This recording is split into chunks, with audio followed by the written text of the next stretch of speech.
Jadi untuk materi kali ini kita akan bahas tentang sorting atau pengurutan. Jadi sorting atau pengurutan ini adalah suatu proses ya untuk menyusun kembali kumpulan data agar tersusun sesuai kebutuhan. Nah, di sini ada beberapa jenis sorting dalam struktur data. Jadi yang akan kita bahas di sini nanti cuma satu saja dulu ya, tidak terlalu lama.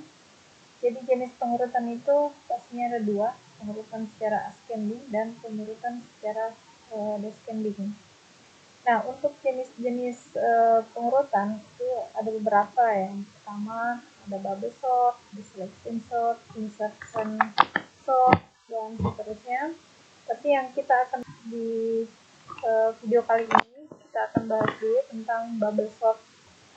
Nah, bubble sort itu apa?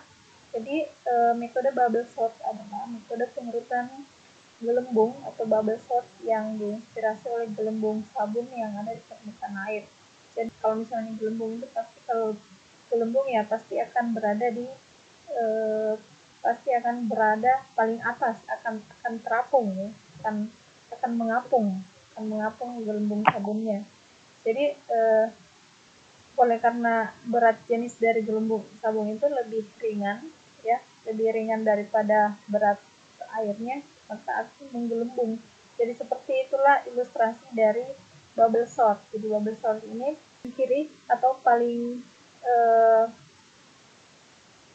sesuai dengan kebutuhan kita. Kalau misalnya descending berarti kalau descending berarti akan berada di paling kiri yang paling besar. Tapi kalau misalnya dia descending akan berada di ascending, berarti yang kecil akan berada di paling kiri. Jadi untuk pengurutan bubble sort ini itu ada bersyarat ya. Jadi ini untuk bubble sort ini tidak ada perbedaan antara ascending atau descending. Artinya ketika kita misalnya mau ascending, descending itu ya tergantung di codingnya saja nanti ya. Kita apakah lihat lebih besar atau lebih kecil. Jadi syarat pengurutan bubble sort itu yang pertama proses yang dilakukan itu sama dengan banyaknya data dikurang satu. Jadi walaupun meskipun nanti deretannya sudah tersortir, itu tetap akan dilakukan proses pengurutan. Jadi selanjutnya ada setiap proses memiliki jumlah putaran data sama dengan banyaknya data. Jadi tadi ketika misalnya sudah berurut, itu prosesnya akan tetap dilakukan. Nah, bagaimana contoh secara ilustrasinya sebelum kita masuk di coding? Itu misalnya kita punya data seperti ini ya. Jadi saya pakai yang di slide saja ya supaya lebih ini grafiknya. Nah, misalnya kita punya data seperti ini. Datanya ada 368295. Nah, kita mau urutkan secara ascending. Ya, berarti dari kecil ke besar nanti hasilnya. Nah, yang ini kita bandingkan antara, jadi kalau ini kan array ya, array. Jadi ini adalah kita akan simpan dalam variabel array. Jadi dari data ini pasti punya indeks semua. Jadi kalau array itu setiap data punya indeks, alamat indeks. Jadi yang pertama ini indeks 0 dan seterusnya. Nah, untuk data pertama ini kita bandingkan dengan data yang sebelah kanannya. Yang mana lebih besar? Ya, ketika misalnya 3 ya. 3 ini jadi tetap ini variabel sementara ya, variabel sementara ini akan menempat yang di sini ya. Jadi kita akan bandingkan apakah 3 dengan 6 ini akan lebih besar dari 3. Jadi data pertama kita bandingkan dengan data kedua. Ketika dia lebih besar, maka misalnya di sini ya, di sini 6, di sini 3 misalnya besar. Nah, ketika di sini lebih besar, maka 6 ini akan menempati storage sementara atau penyimpanan sementara. 6-nya akan dikirim ke sini. Dan 3-nya nanti akan berpindah di tempatnya 6. Tapi ketika di sini 3, di sini 6, nah, itu pengurutan tetap akan diseleksi, proses tetap diseleksi, tapi perpindahan itu tidak akan dipindahkan ya, tidak akan dipindahkan. Nah, misalnya 3 sama 6 itu tidak ada untuk data pertama itu masih lebih kecil dengan data kedua, berarti tidak ada perpindahan data. Nah, sekarang yang data kedua dengan data ketiga, yang mana apakah lebih besar 6 dari 8? Artinya data kedua ini ketiga, yang mana lebih besar? Jika data kedua masih lebih kecil dari data ketiga, itu tidak ada perpindahan data. Nah, selanjutnya 8 dengan 2. 8 dengan 2, yang mana lebih besar data ketiga dengan keempat? Ya, data keempat lebih kecil dari data ketiga. Artinya data ke-8 ini akan pindah ke sini. Dia akan pindah ke storage sementara atau variabel sementara yang kita buat ya. Jadi akan dipindahkan ke variabel sementara, terus 2-nya ini akan pindah ke sini. Jadi kakak ya, akan pindah ke sini. Nah, sekarang untuk 8 ini akan pindah ke sini, ke tempatnya 2 ya. Jadi 8 ini dihapus. Nah, selanjutnya untuk 8 dan 9 ini tetap dibandingkan, tapi tidak ada perpindahan, tetap dibandingkan. 9 masih kecil 8, tapi tidak ada perpindahan data. 9 dengan 5 ya masih lebih besar 9, artinya 9 ini akan turun ke storage sementara, dan 5-nya ini akan pindah ke tempatnya 9 tadi. Nah, 9 akan naik ke sini, jadi di storage sementara ini kosong karena 9 akan berpindah ke sini. Ini ya. Jadi ini 9 sudah tidak ada lagi di data di sebelahnya. Jadi ini sudah pasti akan menempati urutan yang paling terakhir. Jadi ini sudah selesai sampai di proses pertama. Nah, selanjutnya kita akan kembali lagi untuk ke 3 dan 6. 3, 6 masih tetap ya. Data pertama kedua masih lebih kecil dari data pertama. Tidak ada perpindahan. 6 kedua, 6 lebih besar dari 2, berarti 6 ini harus pindah ke 6-nya ini harus pindah di variabel sementara dulu, dan 2-nya pindah ke tempatnya tadi 6. Seperti ini. 6 berarti naik ke tempatnya 2. Nah, sekarang 6 dengan 8 masih lebih kecil 6, ya perpindahan. Nah, 8 dengan 5 lebih besar 8 dan 5.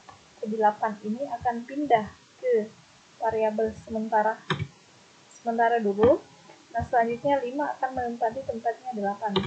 Nah, 8 akan naik ke tempatnya 5 tadi. Nah, sekarang untuk 8 ini kan sudah ditutup tadi ya. 8 otomatis sudah selesai. 8 dan 9 ini sudah selesai tadi. Jadi ini 8 sudah aman juga. Ini sudah selesai. Nah, sekarang kembali lagi ke indeks 0. Indeks 0 dengan 3 sama 2. Nah, yang akan menempati indeks 0 adalah data yang terkecil. Berarti 2 ini karena lebih kecil dari 3, berarti 3 ini akan pindah ke sini, ke storage sementara atau penyimpanan sementara. Terus 2 ini akan menempati tempatnya yang data pertama tadi. Nah, 3 akan naik ke tempatnya 2. Nah, sekarang 3 dengan 6 masih lebih kecil 3, tidak ada perpindahan. 6 sama 5 ini karena dia lebih besar dari 5 akan turun ke penyimpanan sementara. Selanjutnya untuk 5 akan menempati tempatnya 6 tadi, dan 6 akan menempati tempatnya 5. Nah, selanjutnya 6, 8 ini sudah tadi ya, 6, 8 sudah, 6, 9 ini sudah selesai, sudah diisolasi tadi ya, ini sudah selesai. Nah sekarang untuk 2, 3, nah walaupun ini sudah berurut, jadi tadi ya katakan, jadi meskipun deretannya sudah tersortir tapi pengurutan tetap dilakukan. Nah ini tetap akan dilakukan pengurutan, walaupun sebenarnya kalau secara ini sudah berurut, tapi di bubble sort itu tetap akan diproses. 2 sama 3 yang mana lebih kecil? 3, berarti tidak ada perpindahan. 3 sama 5 tidak ada perpindahan juga, ya ini sudah selesai. 5 sama 6, 5, ini tetap akan terus akan dibandingkan 5 sama 6, 6 sama 5 sama 6 masih lebih kecil dari 5, berarti ini kan sudah selesai tadi ya. Berarti sampai di sini saja sudah, artinya ini sudah benar ya, yang terakhir tadi 9, 8, 6, 5. Nah sekarang proses selanjutnya adalah 2 sama 3. 2 sama 3 masih lebih kecil 2, tidak ada perpindahan, masih lebih kecil 3. Nah berarti di sini sudah selesai. Selanjutnya proses terakhir adalah ini.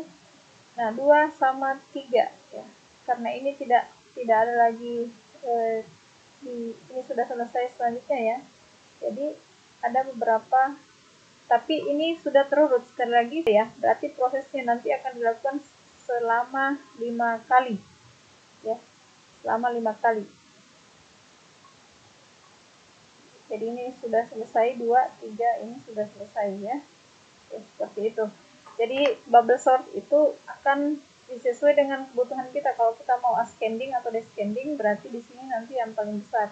Kalau misalnya mau ascending, berarti ini yang paling dari kecil ke besar atau besar ke kecil. Tergantung kebutuhannya kalau kita mau kasih pengurutan datanya secara ascending atau descending. Oke, kita coba masuk di codingnya ya. Ya, coba kita langsung saja di codingnya seperti ini tadi, video ini.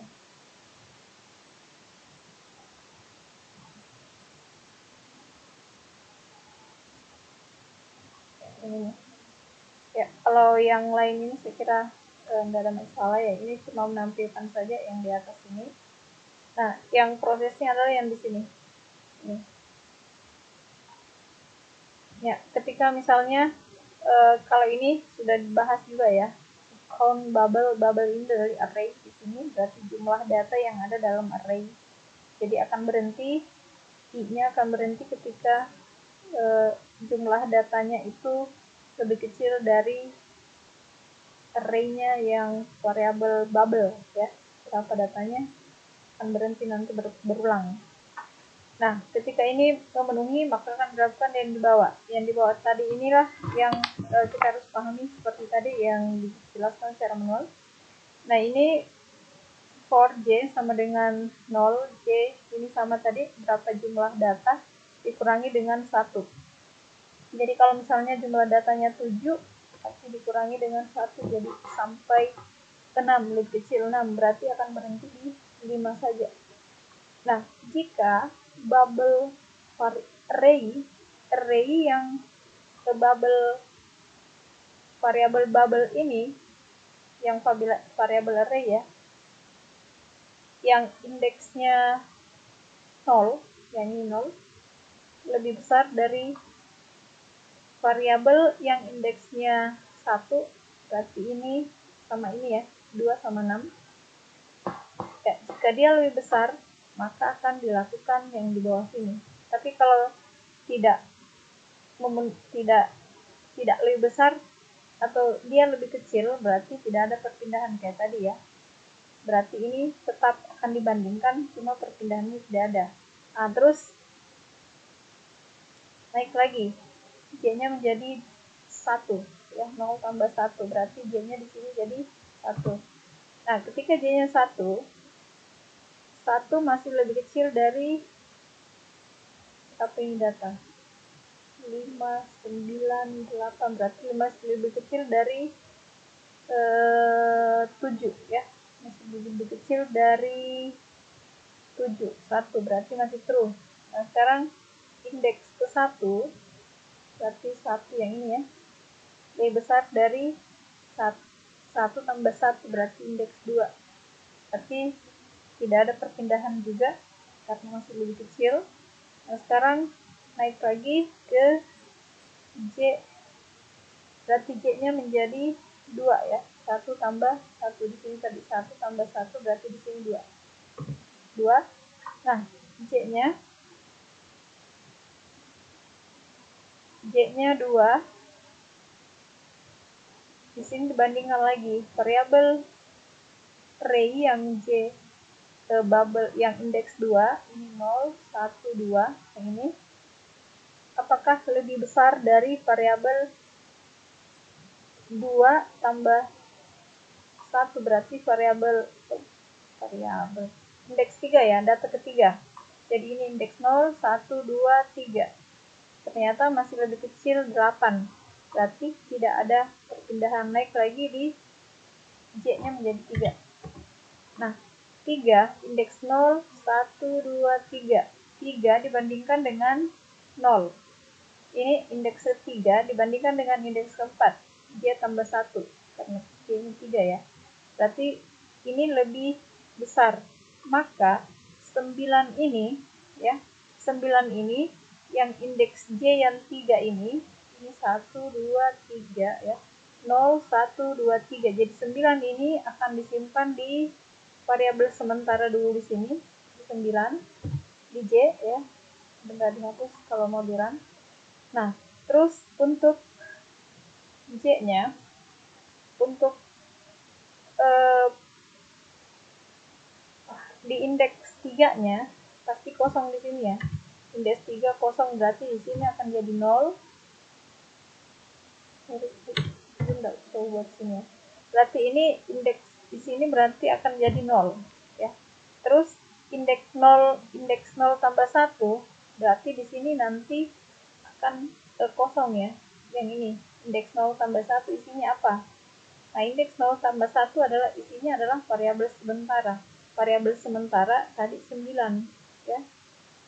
Variabel sementara itu isinya adalah 9, berarti di sini akan berisi nanti 9. Di sini akan berisi nanti 9 ini. Terus untuk J-nya tadi kan 0 ya, dia tambah 1. Terus untuk variabel indeks ketiga itu di sini indeks ketiga itu dia akan 0 ya. Di sini 9, di sini 0, 1, 2, 3. Berarti di sini yang ini ya, 3, ini indeks ketiga, isinya adalah yang ini, yang tadi 3 tambah 1 berarti indeks keempat. Isinya adalah indeks keempat yang indeks ketiga ini. Artinya indeks ketiga ini isinya adalah indeks keempat, berarti di sini nanti 0, di sini nanti 9. Seperti itu ya. Nah, begitu seterusnya. Kalau misalnya dibandingkan lagi, ditambah lagi 1, sana sini lagi jadi 4. Sini jadi 4 ya. Dan seterusnya. Ya, kira tidak ada masalah untuk yang ini ya. Nah, coba kalau yang ini data secara pengurutan, ya ini untuk menampilkan tok saja. Ya, untuk menampilkan tok saja, coba kita lihat menampilkan, tekan-tekan dulu ya.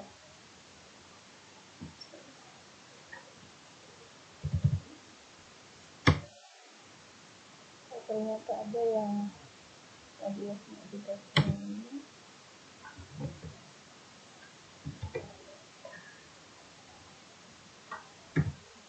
Nah, seperti ini. Jadi ini tadi datanya yang dari sini. Ini setelah diurutkan. Oke, sekiranya cukup ya untuk penjelasannya, nanti akan dinilai kembali, dijelaskan lagi nanti kembali di kelas. Sudah cukup, kita akhiri. Jadi kalau ada yang belum paham, silakan bertanya nanti di grup kelas atau bisa di japri ke ibu ya.